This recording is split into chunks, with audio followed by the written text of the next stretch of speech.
Okay, I think that we are recording. Hi, everybody. Thank you guys for joining us on our Hindsight is 2020 Zoom call with Real Producers. As we've all kind of talked about, one of the goals of Real Producers is to peel back that professional layer and kind of marry it with the personal so that we get to know each other as real humans and get to build those connections and better our businesses. We're also always trying to kind of channel the collective wisdom amongst the top professionals in the real estate industry. And so you guys are here kind of as that, so that we can just always be kind of sharpening our toolbox and serving clients better. So thank you guys all for joining us. I want to give a shout out to Caitlin and Intrinsic Insurance Services for sponsoring this call and sending us all fun little treat boxes.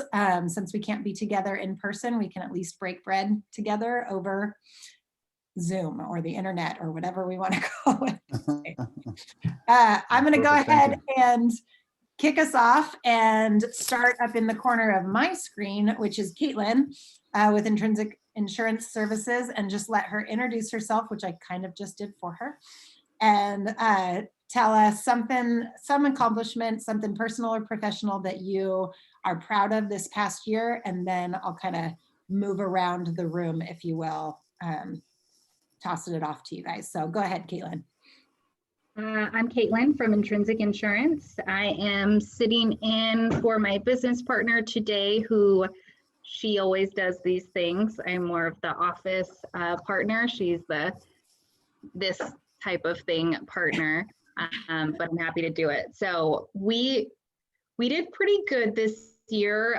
We started getting into a niche a couple years ago after Paradise, helping out the kind of high fire areas, and we grew that business a little over 20% this past year. So that was pretty nice. We did get an award from the insurance kind of innovation insurance for selflessness in helping out a lot with the wildfire areas and fire departments and communities out there. So we're pretty excited about that. That's awesome. Okay, I'm going to shoot it over to Trisha. I don't know what order you guys are on your screens, but I'm going to go in the order of my screen. So go ahead, Trisha. Hi, everyone. I'm Trisha Rossi with the Sotheby's. And I've been selling real estate since 2004. I think my biggest accomplishment in 2020 was my agent-to-agent referral. I really pride myself on agent-to-agent referrals and kind of working relationships within my network. And we closed 49% of our business with agent-to-agent referrals last year. Awesome. Cool. All right, thank you. Over to Tina. Okay, I am Tina Suter. I'm with House Real Estate. The by far biggest thing that we did in 2020 was start a brokerage mid-COVID. We are 4 months in. So far, so good. Maybe 3 months. That's awesome. Okay, Sarah. I'm Sarah Rodelinis. I'm also with Sotheby's. I joined Sotheby's last February, so I'm new to the brand, but loving it. And I would say for 2020, biggest accomplishment? Was my biggest year. In all of my years of real estate, it was my biggest year. So surprisingly, it was pretty awesome. That's awesome. Nice job. Glennon, you're next up on my screen. Oh, you're muted, Glennon. I did that last call, so don't worry about it. All right, cool. Hey, everyone, nice to meet you all. Andrea and I own CalPro Inspection Group, and our biggest achievement last year was acquiring a company in the Bay Area. That was a huge step for us because we want to expand our territory and market share and things like that when it comes to the home inspection business. And that was absolutely fantastic. Within 7 months, we more than doubled the revenue from what we purchased it at. So that was pretty amazing, especially buying the company a week before COVID hit. It was a big, scary moment, but it all worked out great.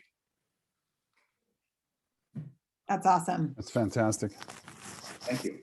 A scary year for a lot of people. So it's awesome that that turned out well. Paul, go ahead. You're next for me. All right. Hey, I'm Paul Brown. It's my 16th year in the business. I got started in 2006. And for 2020 was kind of an interesting year for me. I'd say one of my greatest achievements was I did hire an assistant that I had all of last year, and she really helped me to grow my business and grow some systems to put in place. So on the business side, that was a huge thing, that I had an executive assistant that really helped me put together a whole bunch of systems to grow into 2021. That's awesome. Yeah. And there's some other stuff on the personal side, but we don't need to get into that. No, I like the personal side. We'll find ways to sneak that in here. Oh, I'll tell you, but yeah, we'll talk about it later. Okay, sounds good. Andrea, you're up. Hi, so I'm Glennon's other half, his wife and business partner with CalPro Inspection Group. Kind of stole my biggest win, I would say. We had a very successful acquisition. It was our first acquisition of any sort, a little out of our comfort zone, and it turned out to be a huge win for us. Also in the Sacramento market, we grew over 100%, even with COVID.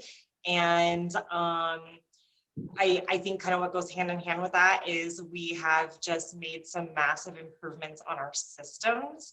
I mean, I could go on for hours about that, but just streamlining things, making us more efficient. And, I had to find a way to juggle it all with the 3 kids out of school and everything. So overall, it was a huge. That's awesome. All right, Kevin. Hey everyone, Kevin McDonald, Prado Real Estate and Kevin McDonald Group. I've been doing real estate since 2004, and last year it was my best year ever. It was crazy. Once COVID hit, it was like everyone wanted to buy homes. So, but beyond that, I think my greatest accomplishment last year was I went through 3 rehabs, like full rehabs with my wife, and we're still married. One of them was our personal home. So it's like, that was, if we can get through that, we can get through anything. So Seriously. I have been through a renovation too, and it did almost break us. So that is a huge, huge accomplishment. All right, last certainly not least, Julie, take us away. I'm Julie Schroyer with North American Title, and I'm the sales manager. I would agree with Sarah and Kevin. This was probably my best year in my 25 years with the housing market and the refinance boom. It was crazy for title companies. I've aged probably 10 years. But on a funny off-topic note, my probably biggest accomplishment, and this is crazy, Katie, I just told you yesterday. I know, I was hoping you were going to bring it up, or I was. I'm going to be on the Dr. Oz show for my TikTok, because I worked on TikTok this last year as a joke with my daughter, and it kind of took off, and I'm going to be on their April 26th show in regards to my TikTok. So kind of fun and exciting. If you need help on TikTok, I can help you. I think that's amazing. Nice. She has 160,000 followers on TikTok. And what did you say? Over 850,000 likes. Yes. Sorry, that's amazing. I think that's really fun. Nice. So, I love that. And I'm definitely going to be watching your April 26th show. I love it. That's cool. All right. Well, thank you guys for introducing yourselves. Again, thanks for just taking the time to be on here. This is where I kind of want to pass it off to you guys. I just make a magazine and connect people. You guys are the ones that are in and out of this business daily and the pros.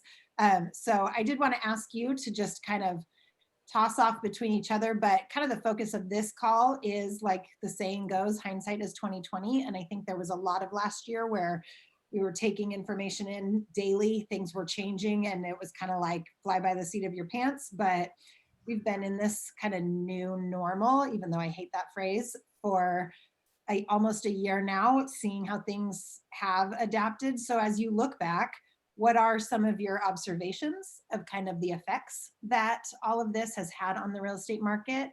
What sorts of adaptations to business practices do you think are now here to stay? And what sort of things are still kind of just temporary band-aids and aren't maybe, they're they're not really going to last forever. Yeah, anything in that realm, and the bravest one gets to kick us off. So. Yeah, the thing I think I remember, in thinking about this question, I was going back to the beginning when it all initially hit, right? It was what, March 13th or whatever it was that we were officially shut down. And I remember it just kind of being like kind of a, not so much as a scramble, because it was even too early to scramble, but I remember at the office, it was just kind of like, I just recall all the regulations and the things that it seemingly all the things we could not do. And then we weren't essentially an essential business at the time. I don't think we were an essential business for a good couple of weeks, I remember. And I just remember every day there was some sort of update to our industry about what we could do, what we couldn't do. And then I just recall it just being just kind of a big question mark about what do we do with our current book of business, like listings and all of that. It was a little unsettling at the time, I remember. That's more of an observation, but I just remember daily we were getting updates on what we could do. And obviously, eventually, within those couple of weeks, we were deemed essential, and that made it a lot easier to conduct business. I mean, we couldn't even show houses for the first couple of weeks. Feel free, everybody, you can keep your mics unmuted and just chime in kind of on top of each other at this point in the conversation. I feel like playing off of what Paul said, I feel like now with the market the way that it is, looking back at those, second, third, and fourth week of March, it seems kind of nice. Like I'd almost like to be back there again, but just not quite so panicked.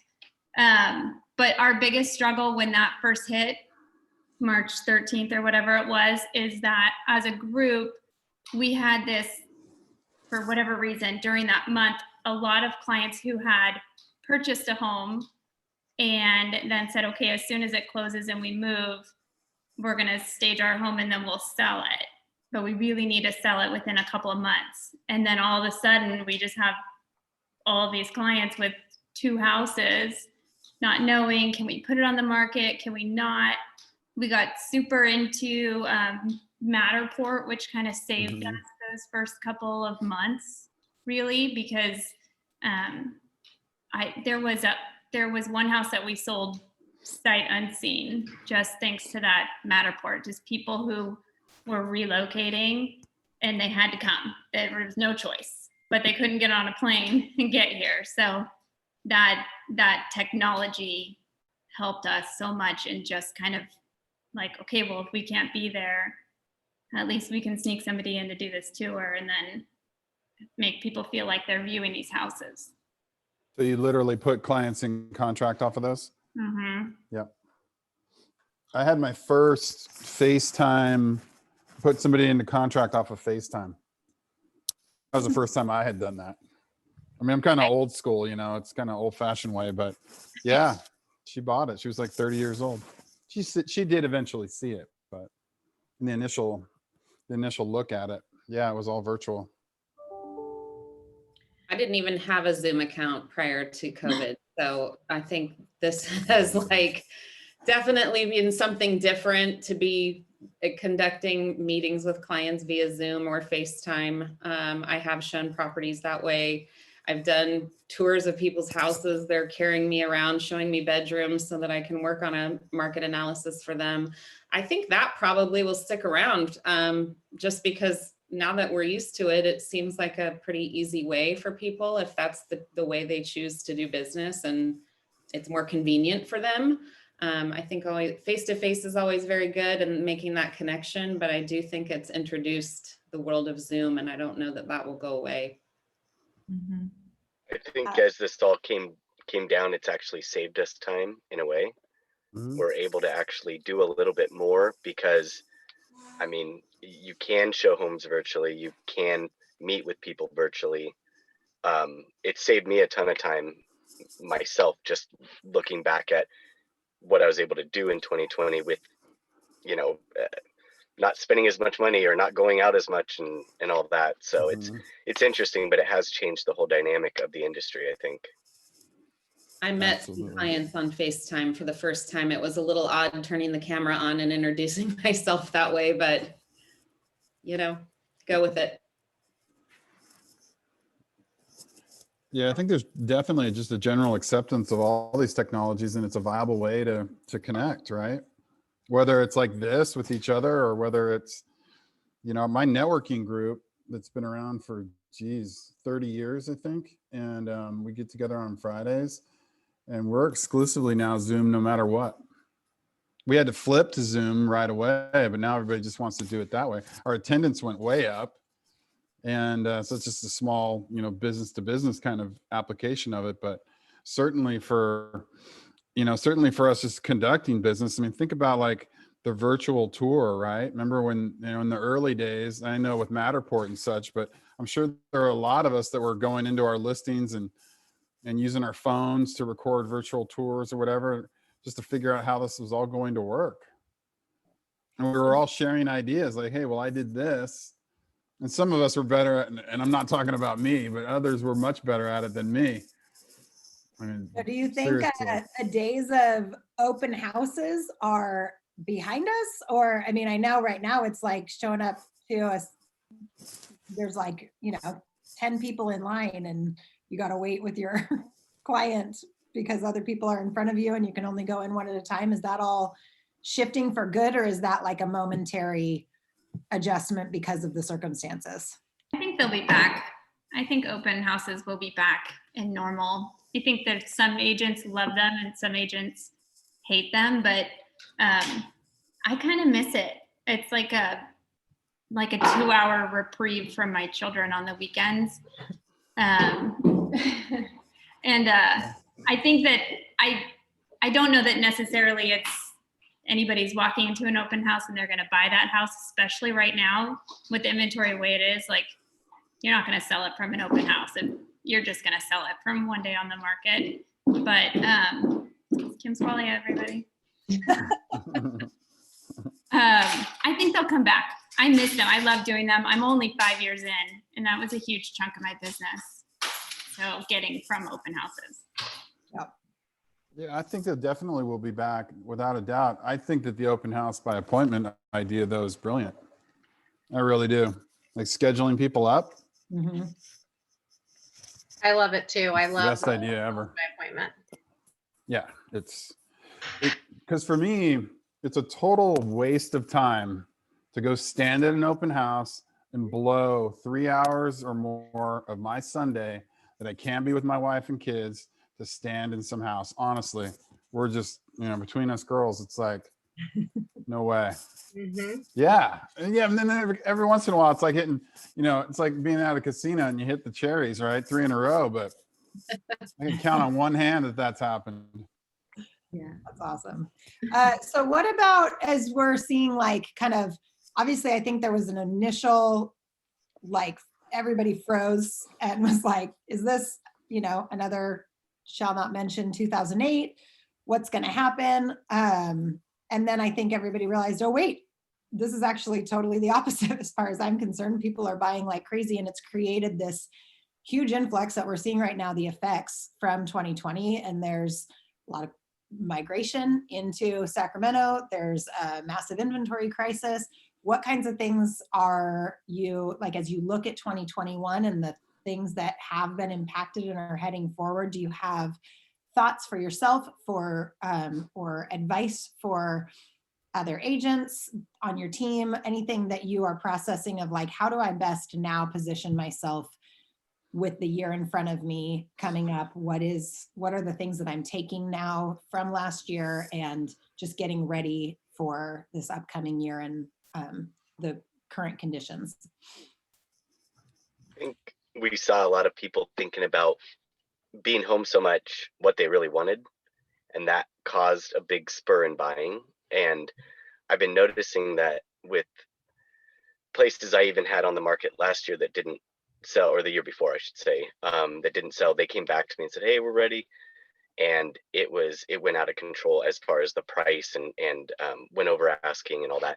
So it's just something that I think people have been thinking more, and with interest rates low right now, I think we're just going to continue this direction with higher prices and so forth through 2021. But the interest rates, I think, are going to be a big determining factor of where we go with this. So I've been watching that. And my biggest problem lately is the appraisal and getting the appraisal to come in at what the market is willing to pay, and bridging the gap and making sure people are willing and able to bridge the gap of the appraisal. So I know everyone's been having the same problem, you know, trying to get their buyers into contract with everyone going so far above, and then trying to figure it out afterwards of trying to make that work. So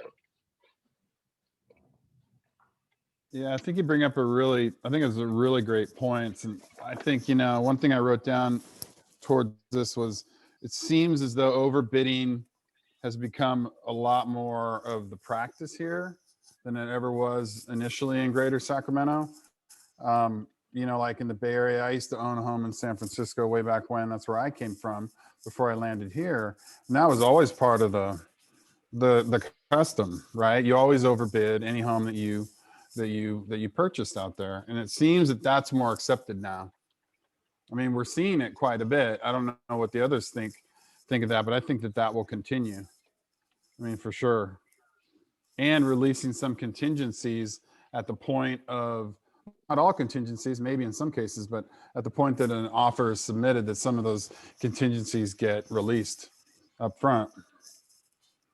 On our last 2 listings, we got offers very far over list with a full contingency removal on 2 of our last listings. So it's getting a little bit scary out there because those appraisals are not coming in. Okay.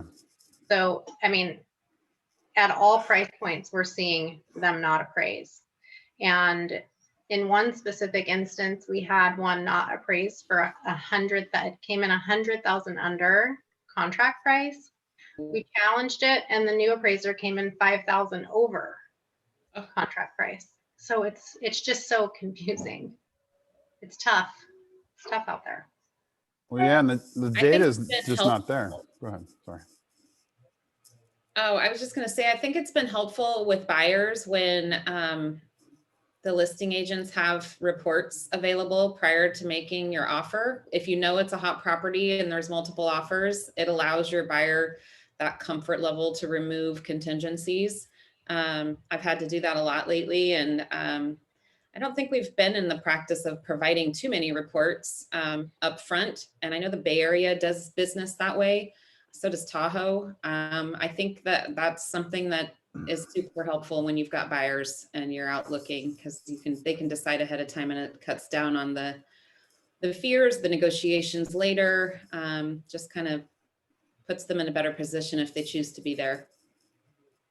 So yeah, it's a really good point. No, go ahead. It's a really good point. Oh, no. I was just gonna kind of add to that. So like I said, we've also got a location in San Jose, and I run the office teams for both locations, and it's night and day what we experience in the Sacramento market. When people call us for an inspection, they are frantic. We need this done in 5 days. Everyone's stressed out. In the Bay Area, they're like, yeah, I have a listing coming on. Just get it done when you can get it done. It is so different. It's mind blowing. That's crazy. So we do a full listing package, which is how we ended up with full contingency removals on our listing. So we do the home, pest, and roof, and anything else applicable prior to going on market. The other thing I wanted to mention is I don't ever let an appraisal happen without me there now. So I'm going to everyone. In one case, I went to the house and took the lockbox off. So I was the only access, and it worked. You know, I think that I was able to showcase some things about the home that they would not have spent time looking for or understanding. So I think appraisers want to see you there too. I think that they want to know in a market like this where we're just putting things together so quickly that we're there representing the product that we're selling. And so they think that if we see the value in it, and this is what we do all day long, is value these properties, then they're going to be more inclined, I think, to see the value in it rather than just sort of like, it's vacant with lockbox, go whenever. I think that's important. It's just always better if you can be face to face and get there with them. It's really a best practice. I mean, I could tell a bunch of stories about that, and it's super important because appraisers don't always know what they're looking at. I'm talking about amenities. I mean, especially when you get in the over $1 million mark and you get somebody from a city that they're kind of out of the corral, if you will. It's really important because they don't know what's important about a home. It's a very good point. Yeah, it's good to be present whenever you can. Like, wait, you didn't see the coffee mug warming drawer. We need to show you that. It's God. important. I have one That's so many tomorrow stories. that I'm meeting the appraiser, and it's a VA buyer that we actually ended up going with, but I know I'm not going to be able to get this appraisal in, but I'm going to get it as far up as I can, and it's just by providing all of the upgrades. And I mean, I have a list actually right here with the comps, and I don't know if you can see that, but upgrades, and it's something that I think it's huge to meet the appraiser, to even let them know how the market was. You know, we got 9 offers in 4 days, and you know, it went 200 grand over whatever it was, and it's like they just need to know that people were wanting to buy it because of whether it's low inventory or what the house was. So Well, and also, if nothing else, I mean, assuming that you're representing the seller, then your clients know you were there, because even when we do the whole dog and pony show, sometimes it still comes back not great. But then at least our clients knew you were there. Yeah, it's important. Agreed. Very important. What about from the side, talking about the competitive market? And this came up in one of our other calls, from the side of trying to win a house. The agents on the other call were talking about just the level of responsibility, because it is so competitive and offers are going so high over asking, and all contingencies are getting removed and things like that. Somebody brought up the point of them feeling like the heightened professionalism and being like kind of protective of their clients, because they can get a little bit carried away in this market with like winning is the only thing that matters, instead of like, am I really making a smart offer on this house, even if it means that I can't win it? Am I, just having to rein in some of their clients to make smart offers, not just get caught up in trying to win it at all costs. Have you guys seen that at all? What are your thoughts from that perspective? 100% on that. It's recently I've told multiple buyers I wouldn't pay this for this house. Right. Not even close. And what the offers are going to, I told them to walk and don't even, like, it's a stupid purchase from what it was going to. And so whether we make a lower offer, even with higher offers there, and say this is what we're comfortable with, you can go with one of these other offers. But that's, I think, where the protectiveness is coming in. I mean, I can't see some of these houses being worth what people are willing to pay. Yeah. So, and I've done the same thing. I mean, the worst question I ever get is, so if you were me, what would you do? And I always answer that one honestly. And there's been many, many, many occasions that said, we're out of here. Let's go. Yeah, don't bid on this house for the same reasons. It's really important. I think professionalism is everything. And but yeah, going back to what Sarah was saying earlier about showing values and charts and things like that. I think it's very, very important when we can do it. So it's really what allows our buyers, so talking about the buyer situation, even the seller situation, but with buyers specifically, it comes down to just guiding them. But one dialogue I use these days, one thing that I say to my clients is, I'm just making it up. I think it's worth 700, but this thing is going to go 750. So what are you comfortable? If you want it so badly, because I know it's all land park and everything. If you want this thing, what are you willing to spend on it? Right. And then I'm hands off. Do you want to do this? And what are you willing to spend? And then we just try to package it up. I never try to get my clients in a deal that they can't close.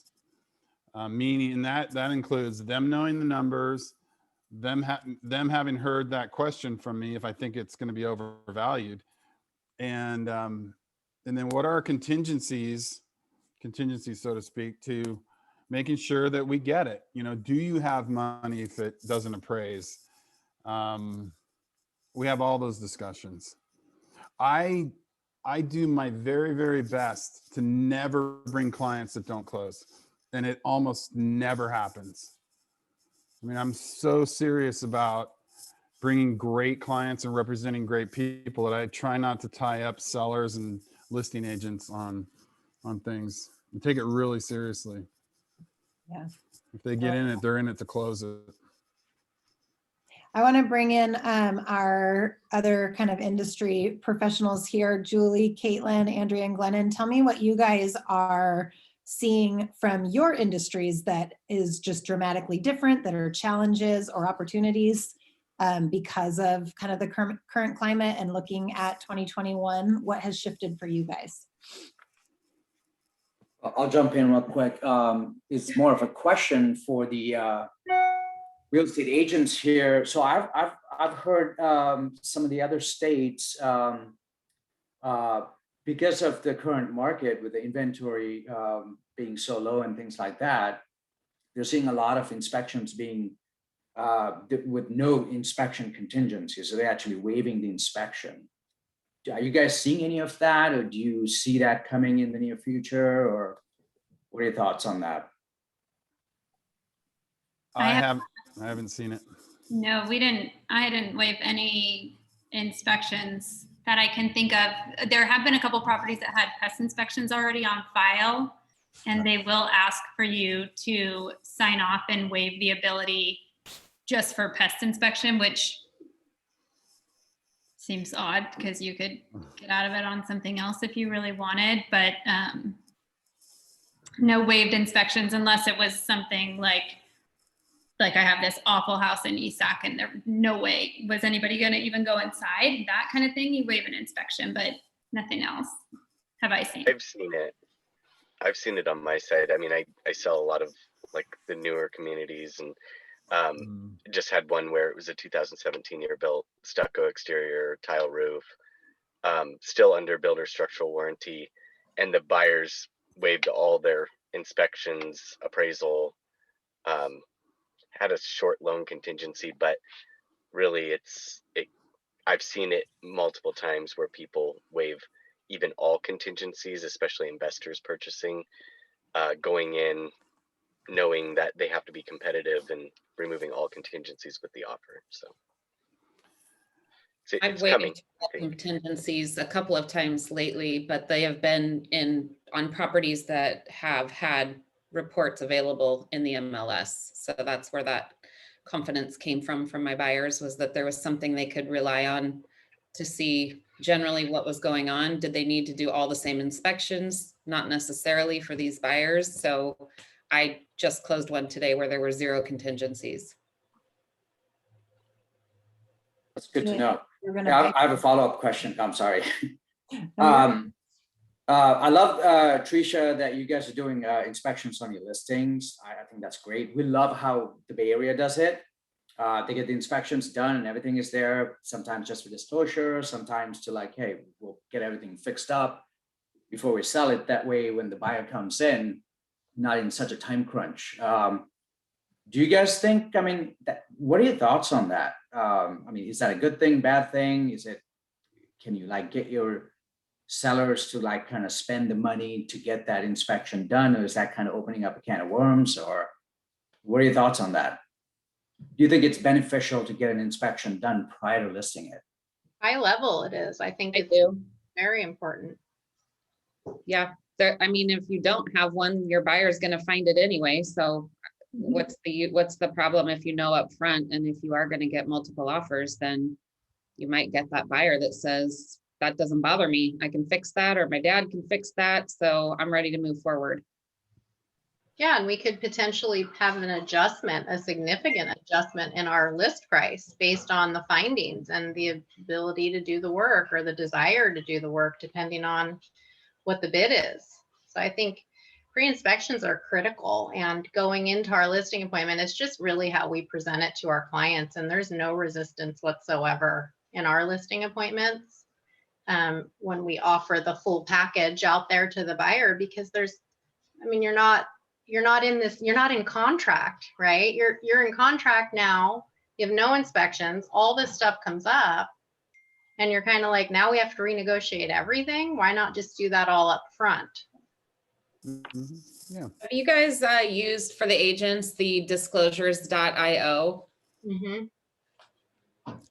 Have you guys tried it before, Kevin or Paul? I have not. No, I'm familiar with it. I think a lot of Bay Area agents use it, but I like it. Yeah. I've seen it on the buyer side. I haven't used it personally, but I do like it as well. I did it for one of my listings, and I thought that it was super helpful to know who had reviewed all of the documents that I had loaded. So when I had multiple offers, I could see that it gives you a range of percentage. So they either reviewed 100% of the documents or 70%. And I think that also helped us know like how serious these people were. They knew exactly what they were looking at as far as the home inspection, the pest, they'd reviewed everything. So I felt like that was sort of a indication that we were all on the same page in terms of as is, because everybody's now viewed it. I know you read it and I can see that. And the buyer actually continued to access the file, like probably 5 times a day, I'd get a notification that the buyer was accessing the file and reading and reading and reading. And I just thought that was really cool to be able to know that and to relay that to the seller, that they were really doing their homework and very informed about the house. Katie, I want to touch base on your question on what did we have to change in this last year. We had to do a complete revamp of our sales cycle and what that looks like. Before this all happened, we were doing networking events, every day. And now we've changed and completely had to go on the digital, learn every platform we could, because we have to equip agents now, instead of being relationship based, which it still is, we have to add value on how is an agent with a 50% deduction in numbers going to capture that listing. So we had to really take our sales team and teach them all the different things they didn't know, because, we're old school, we're relationship based. We had to learn, how all the platforms work. How can we position our sales team to help agents get listings? So we had to completely revamp our entire sales strategy. But on that note, while I have you all here, we also look at the population rates of specifically California. And I got this from the Department of Finance. It is an overview of every county, and the positive thing is there was only 4 counties in the entire state of California that actually went up in population, and it was Placer, El Dorado, San Joaquin, and Riverside, and Sacramento was actually right on the edge. So in the entire state, we're positioned better than anybody, and we look at that. As a state as a whole, we lost 261,000 to the other states. So our population went down. But if you guys want a copy of this, I think my email's on the invitation.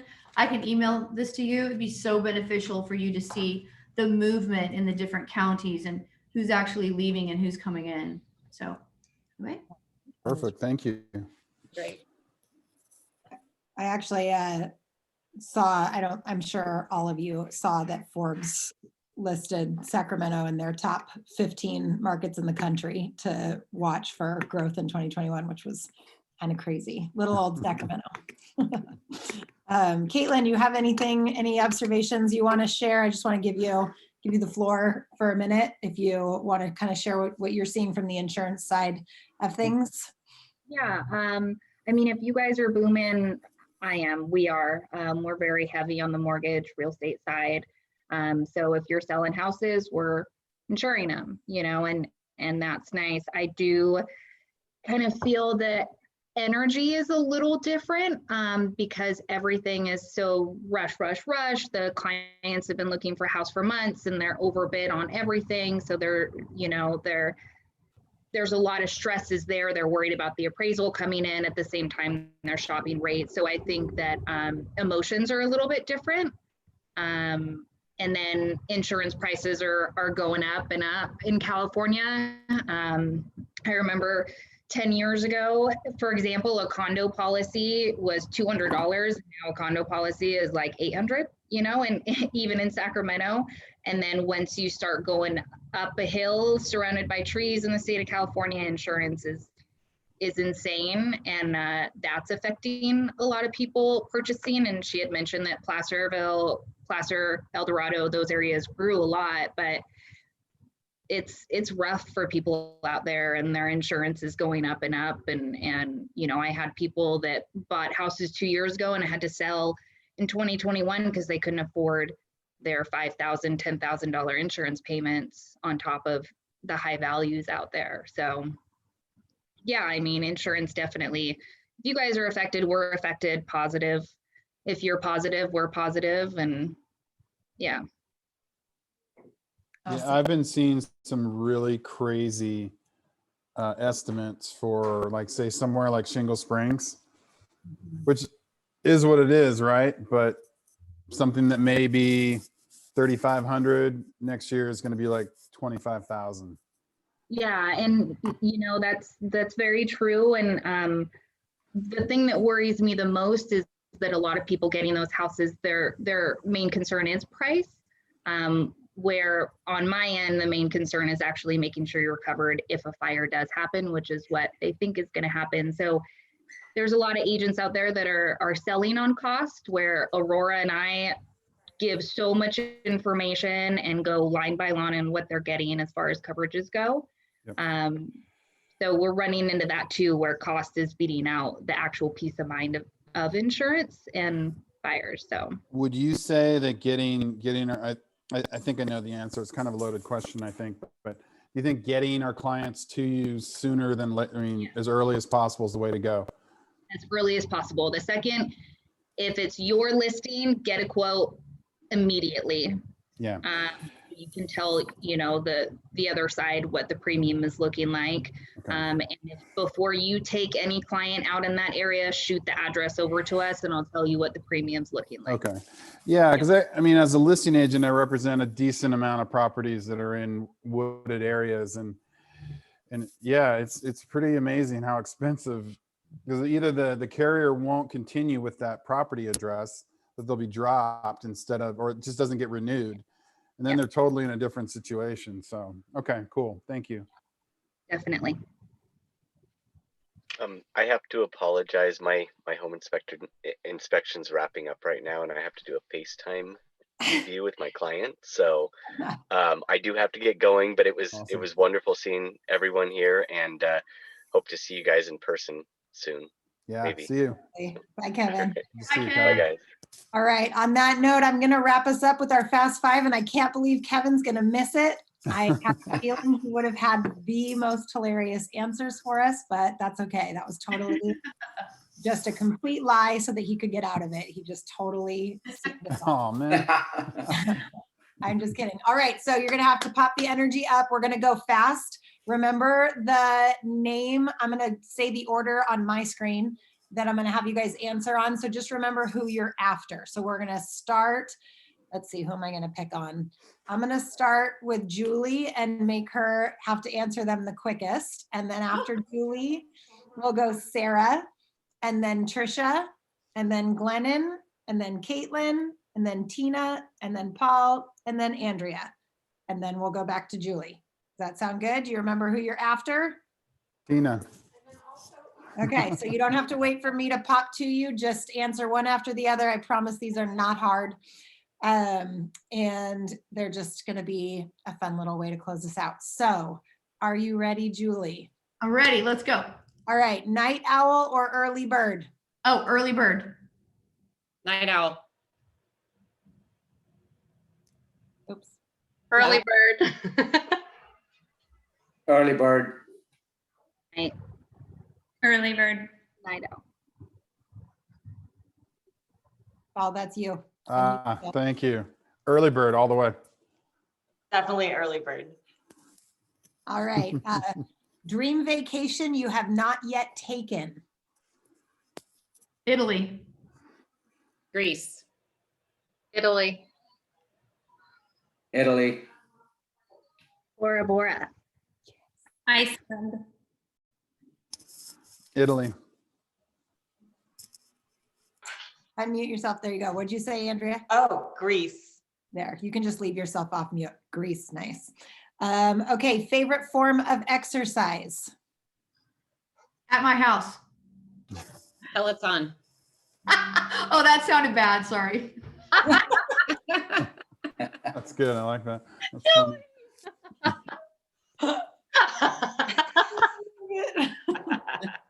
I have weights. That's what I meant.